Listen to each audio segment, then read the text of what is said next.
Hi again, my name is Miki Aoki, and today I'd like to talk to you a little bit about a program coming up this Saturday, project on élégiaque.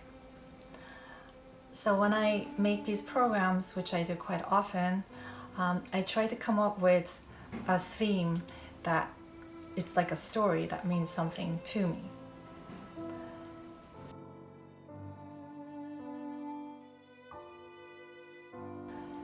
So, élégiaque. Obviously, this word comes from the title of the piece on our program, Trio élégiaque by Rachmaninoff. And this word can be translated to melancholic, or in English, élégiaque. And today it has a quite broad meaning, where sorrow or lament is shown for something that was lost in the past. It could be something or someone.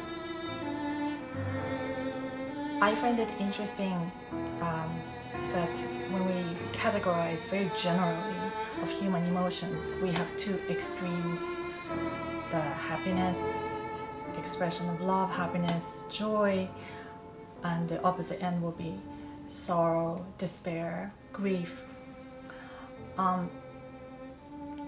We tend to express happiness more outwardly, while darker emotions we tend to keep inside.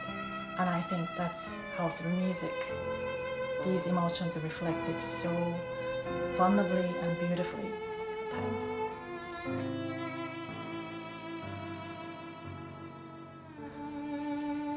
Today's program does feature some works that are clearly indicated by the composers that represent a certain event that involves death.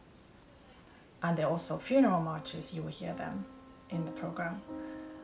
But there are also pieces you might wonder this has nothing to do with death or even sorrow. What I said earlier about the meaning of this word élégiaque or élégiaque, that these are events of the past that we felt sorrow for.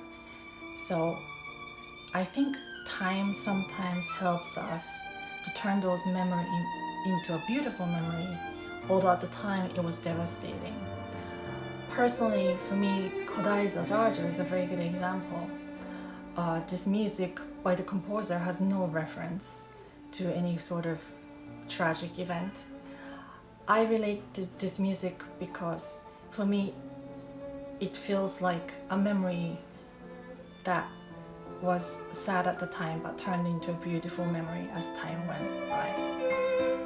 And I don't think that's wrong for performers or audience sometimes to have shared emotions with, or relate to certain pieces that overlaps with your personal life.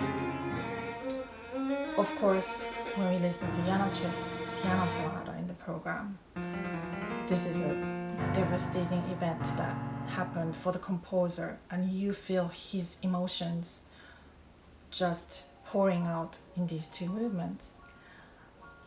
But personally, at the end of the second movement titled Death, I feel some kind of peace already in the music, that Janáček himself has come to acceptance of the situation.